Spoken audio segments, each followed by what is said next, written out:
बापरे! तुम्हाला देखील माझ्यासारखं वयाच्या 25 वर्षात 50 वर्षाचा फील येतोय का? कारण वाढत्या वयासोबत आजारही वाढत चाललेले आहेत. जसं की हाडांचं दुखणं, हाडांचे कटकट आवाज येणे किंवा वीकनेस. हे लहानांपासून मोठ्यापर्यंत सर्वांनाच आपलं आरोग्य हेल्दी ठेवण्यासाठी हे लाडू आवर्जून खाल्ले पाहिजे.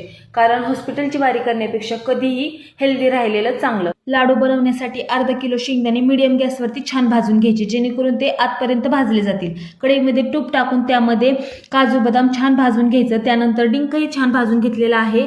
आता कढईमध्ये थोडंसं तूप टाकून त्यामध्ये मी चिरलेले खजूर आहेत ते त्यात टाकून घेतलेले आहेत. त्यालाही छान भाजून घेतलं की त्यामध्ये तीळ आणि सुकं खोबरं ॲड करायचं आणि छान परतून घ्यायचं.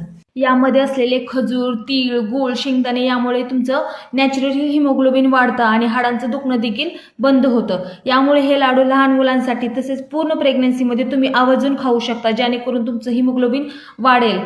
सर्व साहित्य थंड झालं की त्याला मिक्सरमध्ये वाटून काढायचं. त्यामध्ये मी विलायची ही देखील ॲड केलेली आहे. तुम्ही तुमच्या आवडीप्रमाणे साहित्य कमी जास्त करू शकता. छान मिक्स करून झाल्यानंतर त्यामध्ये आवडीप्रमाणे गूळ घालायचा.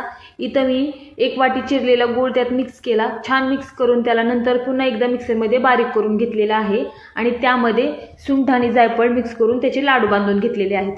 आता हे लाडू 1 महिने आरामात टिकतात, त्यामुळे तुम्ही हे लाडू बनवून आरामात खाऊ शकतात. रोज सकाळी 1 ग्लास दुधासोबत 1 लाडू एकदा नक्की खाऊन बघा. तुम्हाला याचा फरक नक्की जाणवेल. आणि व्हिडिओ कामाचा आहे, त्यामुळे लाईक, शेअर आणि आपल्या पेजला फॉलो करा. भेटूया अशाच छान रेसिपीसोबत. तोपर्यंत बाय.